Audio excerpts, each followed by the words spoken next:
మన మీద అక్కడ దాడులు జరుపుతా ఉన్నారు. మరి గోదావరి హారతి ఉత్సవ రాష్ట్ర సభ్యులు ఈ కార్యక్రమం రామానంద గారిని వేదికమైన పెద్దలు కూడా దాస్ గారిని వెంటనే విడుదల చేయాలని ఈ యొక్క సభని బంగ్లాదేశ్ ప్రభుత్వాన్ని కానీ అక్కడ ఉన్న నాయకులు ఎవరైతే అకారంగా స్వామీజీ గారి మీద కేసు పెట్టి వారిని అరెస్ట్ చేసి వారి మీద ఇది చేస్తున్నారో, హిందువుల మీద దాడి చేస్తున్నారో దాన్ని తీవ్రంగా ఖండిస్తూ ఏదైతే వారికి మద్దతుగా ఈ సంఘీభావ దీక్ష పెట్టారో దానికి మద్దతు తెలుపుతూ మరొకసారి తెలియజేసుకుంటున్నాను. పుష్ప సినిమా వస్తే వందల మంది పోయి సినిమాలు చూస్తున్నారు, కానీ మన కోసం, మన జాతి కోసం, మన ధర్మం కోసం ఒక వ్యక్తి దేశంలో 10 మందికి తిండి పెట్టి, తిండి లేకపోలే మిగతా దానికి పోలే 10 మందికి తిండి పెట్టి మొన్న బంగ్లాదేశ్ లో వరదలు వస్తే వరదల్లో కాపాడింది ఇస్కాన్ సంస్థ వారి యొక్క. అలాంటి సంస్థకు సంబంధించిన స్వామీజీ గారిని అరెస్ట్ చేసి ధర్నా చేసే సందర్భంలో రాత్రి 9 గంటలకు పుష్ప సినిమా వస్తుందా, లేకపోతే 12 గంటలకు వస్తుందా వెళ్దామని కాదు, ఎప్పుడైతే ధర్మం. ఎందుకంటే ఇట్లనే ఆలోచించిన సందర్భంలో ఈ రోజు పాకిస్తాన్ లో ఉన్న హిందువుల పరిస్థితి ఏమైంది, బంగ్లాదేశ్ లో హిందువులు ఉన్న పరిస్థితి ఏమైంది, ఇవాళ మన దగ్గర మెజారిటీ హిందువులు లేని దగ్గర, మైనారిటీ అయిన దగ్గర ఇవాళ పరిస్థితి ఏ రకంగా ఉందో ఒకసారి ఆలోచించుకోవాల్సిన అవసరం ఉంది. మన గుళ్ళోకి వెళ్ళి మనం దండం పెట్టుకుందామంటే భయపడాల్సిన పరిస్థితి ఏర్పడే రోజులు ఉన్నాయి. కాబట్టి నేను మరొక్కసారి అందరికి విజ్ఞప్తి చేస్తున్నా, ఏ కార్యక్రమం ఇచ్చినా పెద్ద ఎత్తున తరలిచ్చే విధంగా మీటింగ్లు పెడితే లక్షల మంది వస్తారు, వేల మంది వస్తారు, కానీ హిందూ ధర్మ పరిరక్షణ కోసం నిత్యం గుళ్ళల్లో చూస్తే వందల మంది ఉంటారు. కానీ మన జాతి గురించి, మన ధర్మం గురించి పోరాడుతున్న ఒక వ్యక్తికి ఈ యొక్క కార్యక్రమంలో మనం సాగిపోవాలని చెప్పాల్సిన అవసరం ఉంది. కాబట్టి నేను మరొకసారి భారతీయ జనతా పార్టీ హిందూ శాఖ తరఫున డిమాండ్ చేయడం జరుగుతుంది.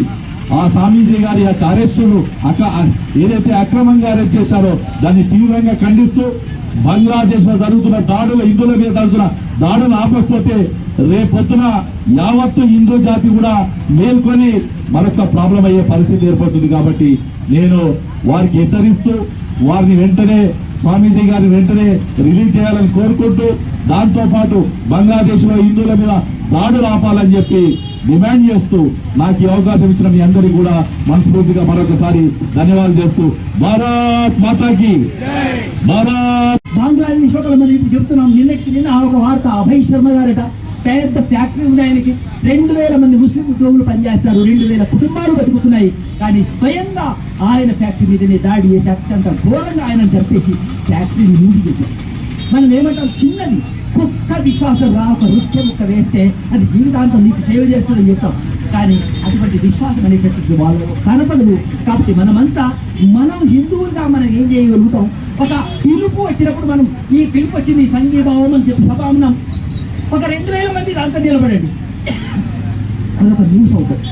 కానీ మనం అట్లా చేయడంలే, చాలా కష్టంగా ఇంట్లోంచి బయటకు రావడమే కష్టం. ఒక పిలుపు ఇచ్చినప్పుడు దానికి స్పందించగలిగేటటువంటి స్వభావం ఉంటే తప్ప మనం మనుగడ కొనసాగించడం కష్టం. కాబట్టి బంగ్లాదేశ్ లో జరిగేది రేపు వెస్ట్ బెంగాల్లో జరగచ్చు, కేరళలో ఆల్రెడీ జరుగుతోంది. మనం అయ్యప్ప దీక్ష వేసుకొని మనం పడిపోతున్నాం, కానీ మనల్ని వాళ్ళు సదాయిస్తున్నారు. వీటన్నిటిని గ్రహించి పూజా భక్తి వేరు, ధర్మం వేరు, కులము వేరు, దేశం వేరు. ఇవి 2 విషయాలు ఇప్పటిదాకా మనం గుర్తుపెట్టుకోకమో అప్పటిదాకా నా దేవుడు, నా భక్తి, నా దీక్ష, నా కులము అని పట్టుకుని వేలాడతాము. అంతదాకా మనం ఏ కైతో సేఫ్ అయ్యి అనేది దాంట్లోనే వచ్చింది. కాబట్టి ప్రతి వాళ్ళు, నేను ఏ కులమాన్నైనా కావచ్చు, నాకేం బాగలేదు, కానీ నేను హిందువులు అనేటటువంటి స్లో మనకు ఉండాలి. మన సనాతన గ్రంథాల గురించి, రామాయణ భారతాల గురించి, శ్రీరామకృష్ణుల గురించి మన పిల్లలకి చెప్పాలి. దేశంలో జరిగేది, ప్రపంచంలో జరిగేది చెప్పాలి. కాబట్టి ఇటువంటి చైతన్యం మనకు వచ్చిన దాకా వాడు మన బాట తినడు.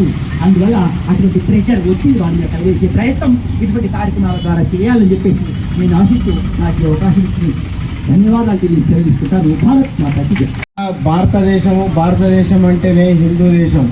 ఈ హిందూ పవిత్రత గురించి ఆ రోజు అరిస్టాటిల్, మరి అలెగ్జాండర్ మన భారతదేశం మీద దండయాత్ర ఎత్తి వస్తుంటే అరిస్టాటిల్ ఆయనను పిలుస్తాడు, బాబు అరిస్టాటిల్, నీకు నేను ఒక గురువును, ఆ పవిత్రమైన దేశం మీదకి నువ్వు దండయాత్ర చేయడానికి వెళ్ళకు, నువ్వు సర్వనాశనం అయిపోతావు అని వారికి హెచ్చరిస్తాడు. అయినా అలెగ్జాండర్ తప్పకుండా నేను వెళ్తా, ఆ దేశాన్ని జయించి వస్తా, అని చెప్పడం జరుగుతుంది. ఇక మూర్ఖులకు మనం ఎంత చెప్పినా వినరు కాబట్టి వాడి సావు వాడు సావని అని చెప్పి ఆయన పంపడం జరుగుతుంది.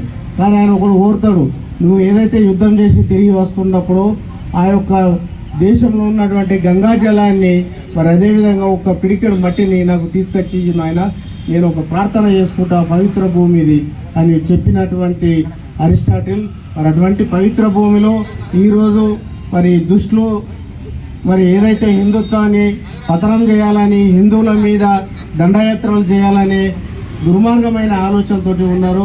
మరి అదేవిధంగా మన పక్క దేశమైనటువంటి బంగ్లాదేశ్లో మరి ఇస్కాన్ సాధువుల మీద ఎన్నో రకాలుగా అగత్యాలు చేస్తున్నారు.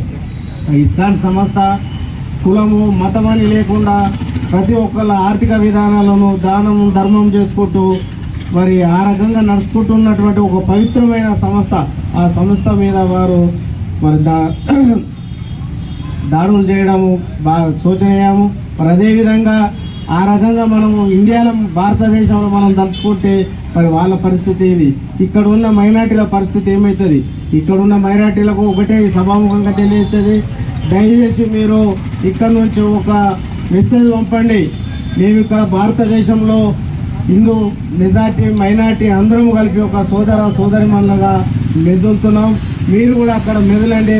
ఒకవేళ మీరు అక్కడ హిందువుల మీద మైనార్టీల మీద ఏదైతే మైనార్టీ ఉన్న హిందువుల మీద అగత్యాలు చేసినట్టయితే మరి ఆ రకంగా మరి భారతదేశంలో కూడా జరిగితే మా పరిస్థితి ఏముంటుంది?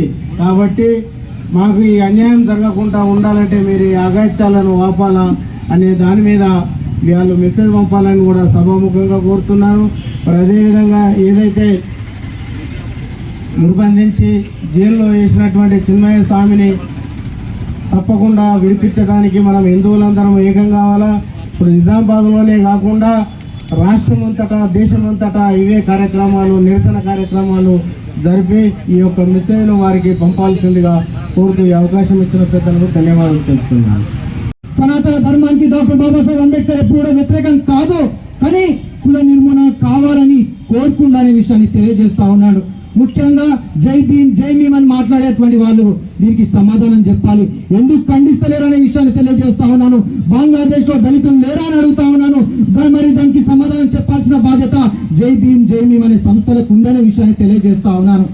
అనేక రోజుల నుంచి బంగ్లాదేశ్ లో దాడులు జరుగుతూ ఉంటే కామ్గా ఉన్నాం. భారతదేశంలో జరుగుతలేవు కదా అని. రేపు భారతదేశంలో జరుగుతాయి, రేపు నిజామాబాద్ లో కూడా జరుగుతాయనే విషయాన్ని తెలియజేస్తా ఉన్నాం. ఇప్పటికే మనం మైనార్టీలుగా అయిపోతున్నాం ఈ నిజామాబాద్ లో. కాబట్టి రాబోయే రోజులలో ప్రతి దానికి మనము కూడా ఐక్యత చూపించాల్సిన అవసరం ఉంది. రాబోయే రోజులలో ఐక్యత చూపించి ఈ హిందుత్వం యొక్క సత్తా చాటాల్సిన అవసరం ఉందనే విషయాన్ని తెలియజేస్తూ నా యొక్క అవకాశాన్ని ఇచ్చినటువంటి హిందూ ఐక్య వేదిక ధన్యవాదాలు తెలియజేస్తాను.